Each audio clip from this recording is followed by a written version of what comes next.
Today on episode number 307 of the Teaching in Higher Ed podcast, Dr. Dale Hoffman and I discuss her commitment to change.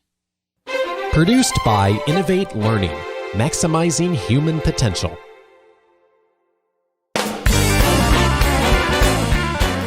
Hello, and welcome to this episode of Teaching in Higher Ed. I'm Bonnie Stahoviak, and this is the space where we explore the art and science of being more effective at facilitating learning. We also share ways to improve our personal productivity approaches so we can have more peace in our lives and be even more present for our students.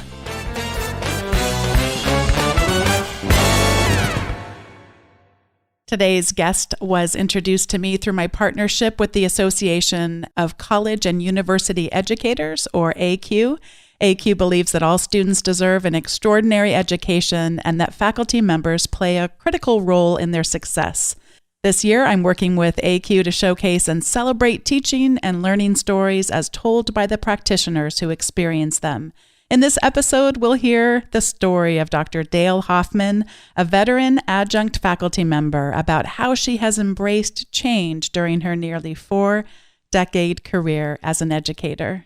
As you will no doubt hear in this interview, Dale's passion is education. She describes how she loved teaching since she was a child, and how she discovered different aspects of teaching all the way to completing her credential, discovering an interest in adult education, and eventually finishing her doctorate at UC Davis when she was hired to administer the education programs in a private women's prison and has taught the inmates a variety of college classes through Yuba College while continuing to teach for the Los Rios community colleges. Although her PhD is in sociology, she's gradually transitioned to become an anthropology instructor.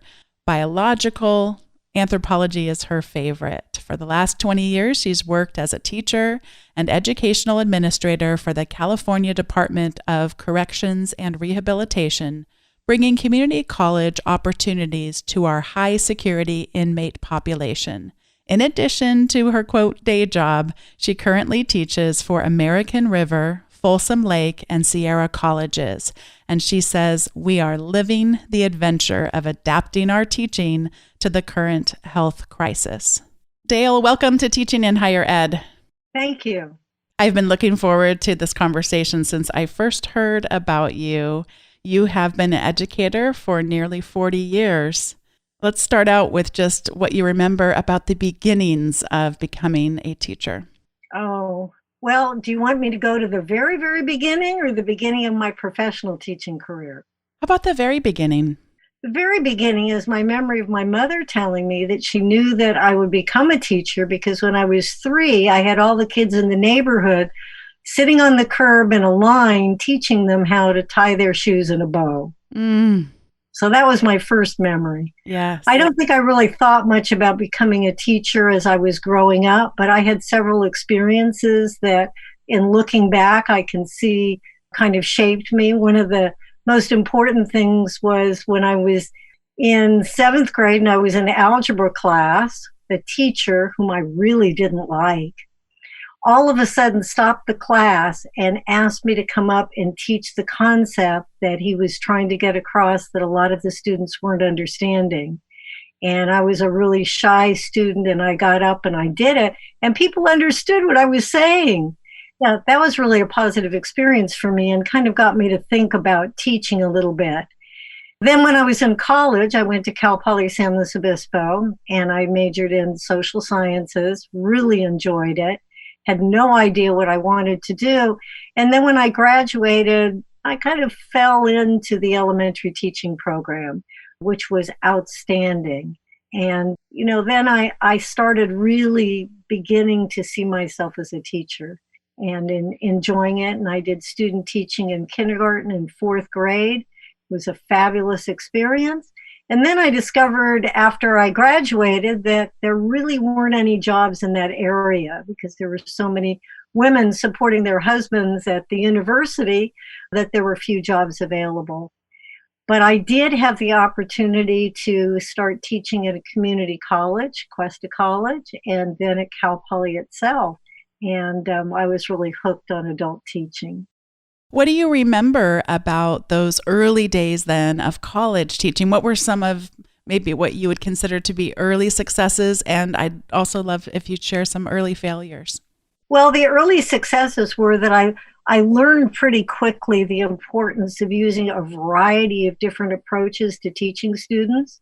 I was able to teach a class on art for people preparing to be preschool teachers, which had a lot of hands-on activities, and seeing the fun that the students had in doing the activities, I began to understand how important it was to mix lecture with activities, with hands-on events for the students. So that was really, really great.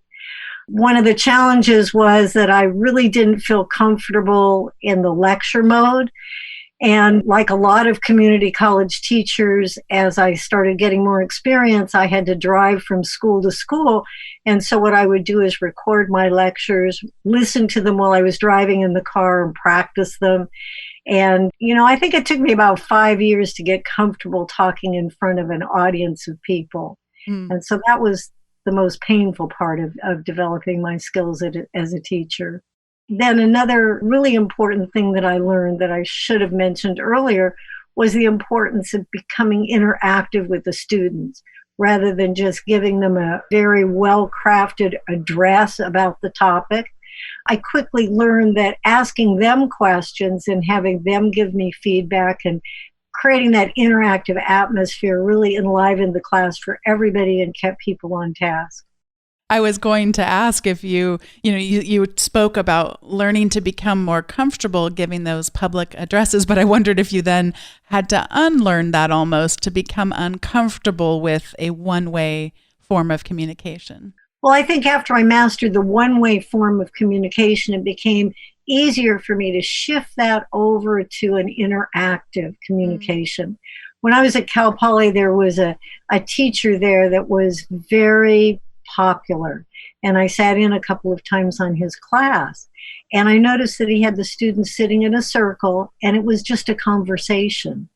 And I really envied his skill at keeping the students focused on the topic that they were talking about and making that class exciting for everyone. And so that became my goal in terms of that shift. I didn't feel that it was difficult to give up the lecture. What I found was important was for me to develop the skill to be smooth at when I fielded those questions, making sure that we guided them to the topic that was at hand and enhanced the conversation, and then including as many people in that conversation as possible, particularly the students that were a little bit more shy and less likely to, shoot their hand up and demand to be heard on a particular issue. Oh, it's so wonderful hearing about these early experiences of yours, and I know that we're going to explore them a lot more. But before we do, I know that we share a book in common that has meant a lot to us. Would you share how the 7 Habits of Highly Effective People has affected you? And I know there's a specific story where it really stood out to you in your life and your career. Well, the 7 Habits of Highly Effective People is something that I became aware of really early in my career, and I've read it a number of times. I've become a trainer. I've used it to teach my staff at the prison. I have about 36 employees, and it helped me really understand the importance of the difference between being efficient and being effective. And that also supports that interactive approach, that it isn't really just all about me and what I'm doing. It's also much more importantly about the other person, what they're perceiving, what's important to them, how to include them into that conversation, how to create those win-wins, how to be clear about what the goal is. And when I was first in the prison, I had an AB1 class, which is adult men that are at the level of kindergarten to the end of 3rd grade. And one of the things that I was doing was I was reading to them after lunch, because I remembered from my own elementary school period how wonderful that was. We would come in after our lunch recess and just relax, and the teacher would read these wonderful books I remember one of them was Little House on the Prairie, and there were just a number of, children's classics that were read to us. So I was reading several books that I thought would be of interest to them, and one of the students raised his hand and he said, well, why don't you give us something that would be useful? And so that was kind of my hint, and I really took that up with a vengeance. And one of the books that I had us read was 7 Habits of Highly Effective People. It took us almost a year to get through the book, and we went habit by habit. And that first habit, which is basically take responsibility for everything in your life, was really a difficult sell to them. Because, of course, one of the things that inmates are skilled in is making sure that everyone but them is responsible for the problems that they're experiencing in their life. So I think it was a great experience for the students, but I think it was an even greater experience for me because it really helped me go more in depth and really take a look at how those habits could be applied in real life situations, in teaching as well as in life. I'd love to circle back to your use of the word useful. And to me, I think some of what that was wanting it to be relevant. And sometimes I take that very seriously. That is one of the greatest challenges and also one of the greatest opportunities as an educator is to seek to find things that will be relevant. And one of the things I find myself wrestling with is that I want the vast majority of it to be relevant and useful now.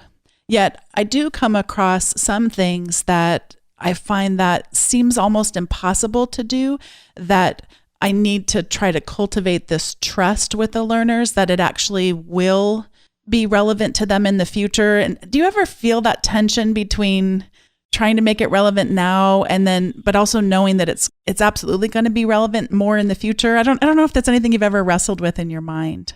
As a matter of fact, that is ever so true. One of the things that I'm teaching now is physical anthropology lab. This is all about the evolution of humans and how we got from where we came from to where we are now. And the first half of that lab is all about the basics of science and things about how the cell divides and how DNA works. And then we look at all kinds of fossils and we study about primates.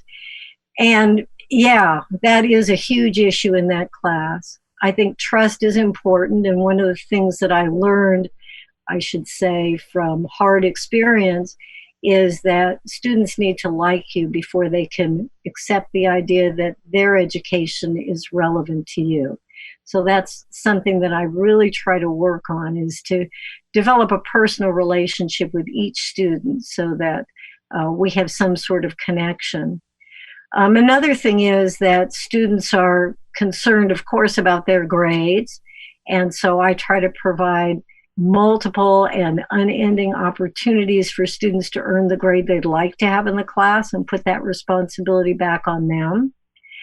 I also have things that I think in terms of the subject matter and my signing off on a grade telling the next instructor that they have mastered this subject area that I've taught, that I have identified those things that are really relevant in that field and make sure that students have a basic understanding of that.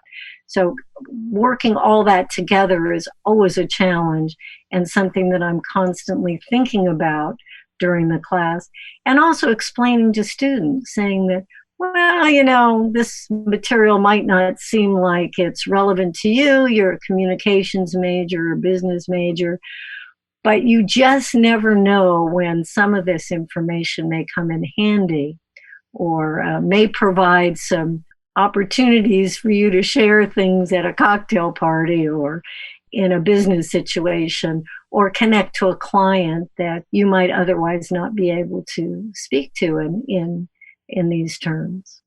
You've been doing this a long time. Talk a bit now about how your students have changed in those decades. Well, I think that when I first started out, my students were a lot more well-behaved, centered toward learning the material, earning the grades, doing what we'd like to see students do in terms of the model we have for education. a much more traditional group of students. It might be because the student body was from a less diverse background. And I'm saying that in terms of mostly socioeconomically, but also ethnically. And as time has gone by, our student population has become much more diverse. College education has been more relevant for a much larger audience of people, particularly in community college. Nowadays, it's really difficult to get a technical or what we would have considered a working class job without some college education and background. People have to know how to understand chemistry if they're going to be a janitor, or things that now have become much more technically challenged. We've also reached out to communities that were underserved and brought more people in that may not have the kind of secondary preparation that they really need for college work. The other stream of students that I see coming into college are people that have emotional and mental health challenges. So all these different combinations have put, I think, more pressure on teachers to widen their scope of teaching approaches and do a better job at connecting with students who have different needs and who learn in different ways, different modalities. You described students who are compliant, and you used the phrase more well-behaved, more traditional. From everything I know about you, I can guess perhaps that you wouldn't want to go back to that. Is that a fair assumption, that wouldn't be a group you wish you had teaching today because of what today's students offer? I would say that it was good for me at the beginning because it was less challenging. Yeah. It was more like the background I grew up in. I went to school because my parents told me to. I worked hard because my parents said I should. I worked hard because my teachers set those goals for me.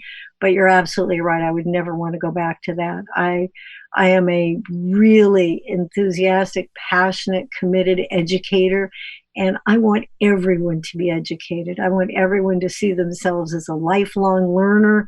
I want information and knowledge to be accessible to everyone. I think excluding people from the educational process is a tremendous tragedy. And so, no, I would never want to go back to that kind of a environment. You shared a bit about teaching in the prison system, and I know listeners would love to hear more about the Granite Adult School, how you got started with that, and a little bit more about the programs you run there.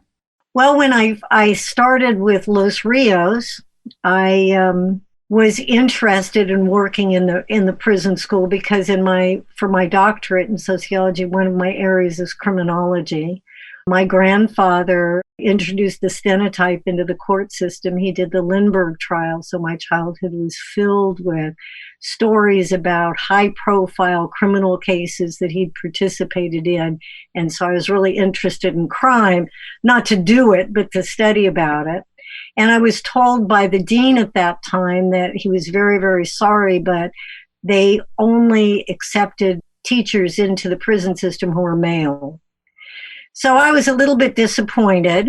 And then about 6 years later, I took a little time out for some family issues.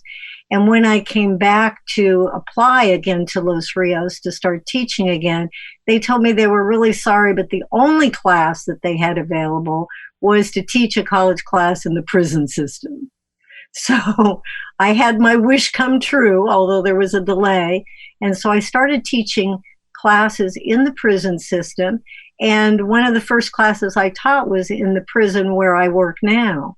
And so I was a contract college teacher for Los Rios and for Delta College in the prison system where I had an exposure to inmates to teach them college classes. This got me more interested in the whole situation of providing education to people who are incarcerated. I later got a job being in charge of all of the educational programs in a private women's prison in Live Oak, California.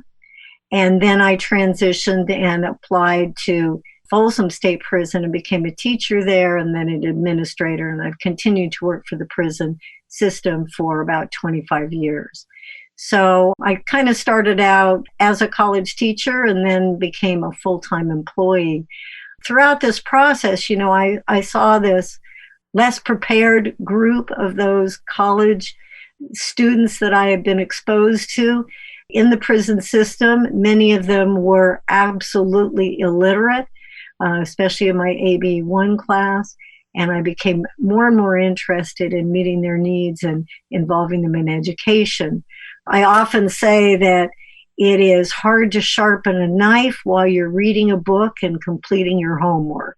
So I see education in the prison system as a way to reduce violence, to change behavior, for inmates to set a better example for their family members. Almost all of them have children and care about those children and visit them. And just a way to make our prison system more of a timeout where people can reevaluate their lives and chart a new course that is more positive for themselves, for society, and for their families. When we think about big issues in the world, climate change, human trafficking, mass incarceration, for me, and I know for many others, it can be so easy to just have our little tiny reptile brains think, that's just too big. There's nothing I could ever do there. As I'm thinking about you tell your story, it's very motivational, but I think, I couldn't do that because I wouldn't even know where you would begin. I mean, how would you do that? And that's one of the misnomers I see that comes up so much but again, I still find my brain doing this pretty regularly, more often than I would like, to think that you knew everything you were doing when you walked in that first day. What advice do you have, perhaps globally or perhaps specific to those who care about mass incarceration, that can make it smaller such that we might feel like we could have hands to contribute? Well, I think that this is one place where maybe 7 Habits is a really useful tool for taking a look at this. We look at it on a very personal basis. If I'm a victim of a crime, I'm angry about that. I have really negative feelings toward the person that has violated me in whatever way they have. And I think that our initial reaction is that we want them to feel some of the pain that we've felt.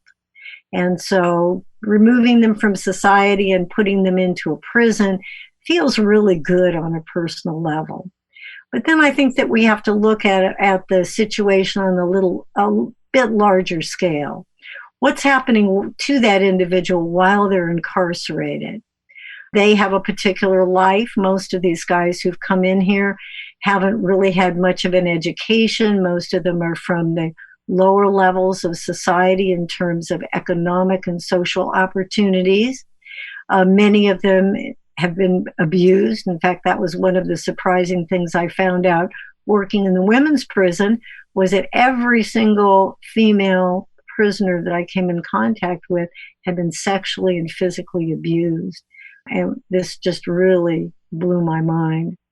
So we need to ask ourselves, is their prison experience just adding to that abuse, that resentment, that feeling of exclusion?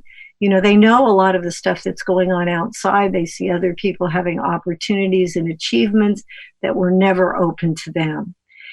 And then on the larger scale, since we know that about 90 to 95% of all people who are incarcerated are going to leave prison at some time, I think we need to ask ourselves, who do we want coming out of prison? Do we want them to be people that have a new attitude, better skills, an opportunity to achieve something?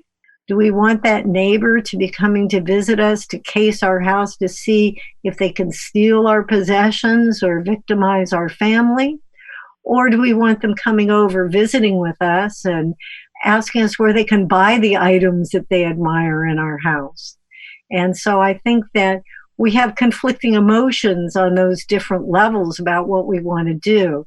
And since I'm kind of at that mid-level where I'm working with people in prison, one of my goals is to promote the idea that we need to make the prison experience a transformational one in which people have the opportunity to take a different direction. They have the opportunity to learn vocational and academic skills that will make it possible for them to make different life choices when they leave the institution. And so in our particular prison, we have 4 different vocational opportunities for individuals. We work with 3 community colleges so that they can complete an AA degree. We're working to extend that to a 4-year degree. And we have lots of different opportunities for recreation, for self-improvement, for self-reflection, and for healing for individuals to work through the issues that brought them to prison and leave with a different mindset. It doesn't mean that we're necessarily successful with everyone, but providing that opportunity and working for a cultural shift so that all inmates begin to see this as a transitional event in their life is something that has been a commitment for me professionally to achieve. I'm not saying I'm there, but this has really motivated me to keep working toward that inch by inch. And so this is another area where another book, the Tiny Habits book that I'm going to talk about later, I think weighs in as an important tool to help keep me focused.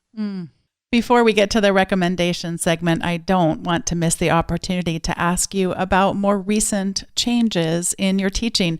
I know that you never consider yourself done. So what are some of the more recent things you've been working on and changing in your teaching? Well, I think I mentioned earlier that I want to make a personal connection with each student, and I teach a lecture class. And one of the things I noticed in my lecture class is that students often are reticent to participate.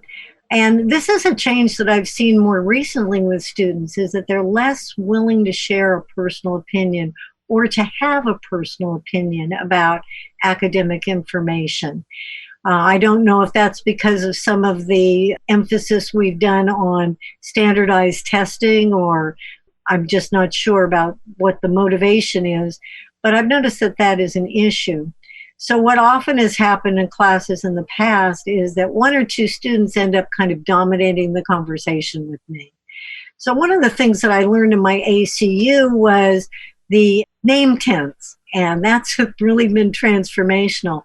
In my lecture class, I have every student put up a name tent, make a name tent and put it up, and they need to use it in every class until I've mastered their name.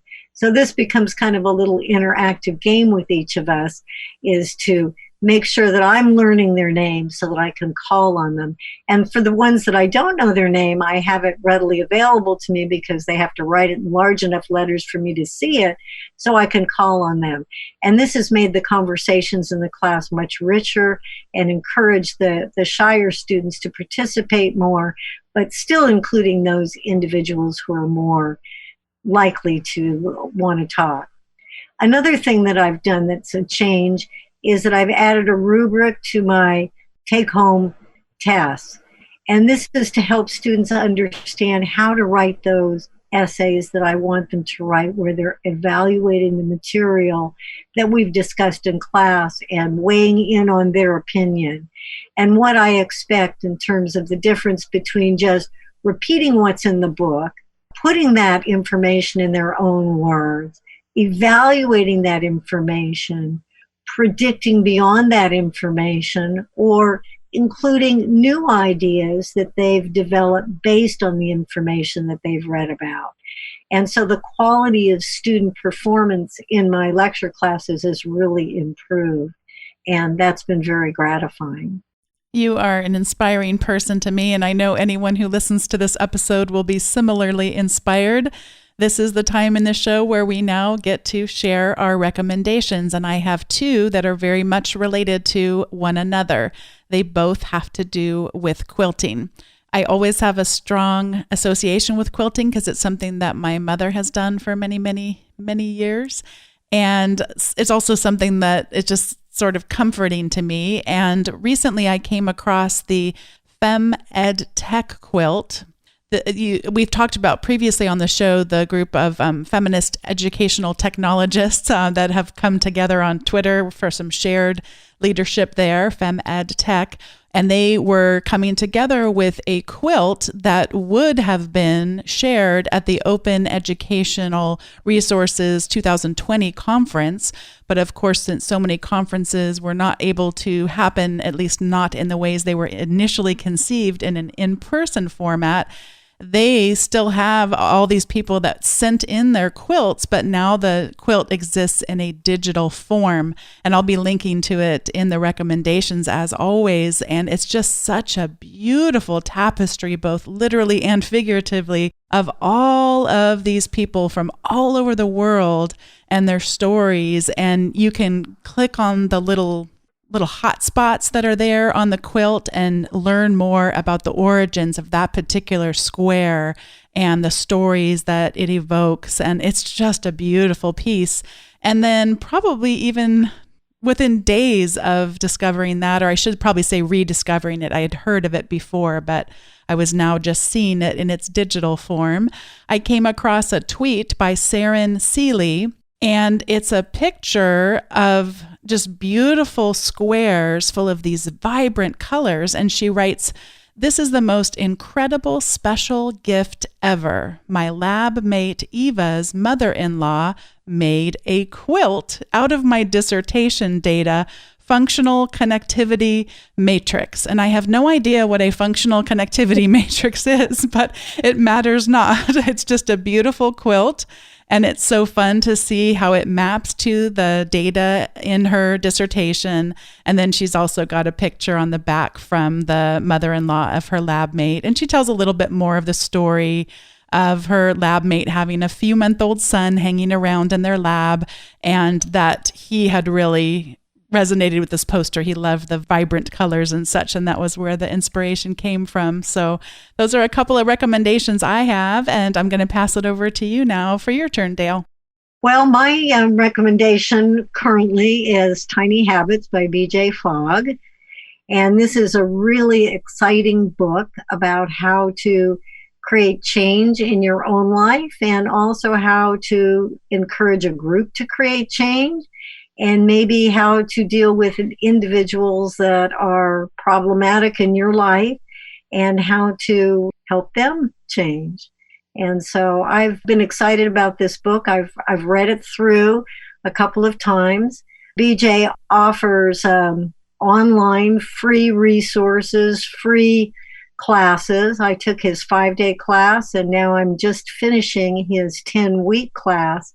And it's exciting. He's an extremely generous researcher. He's at the Stanford Laboratory for Behavioral Design.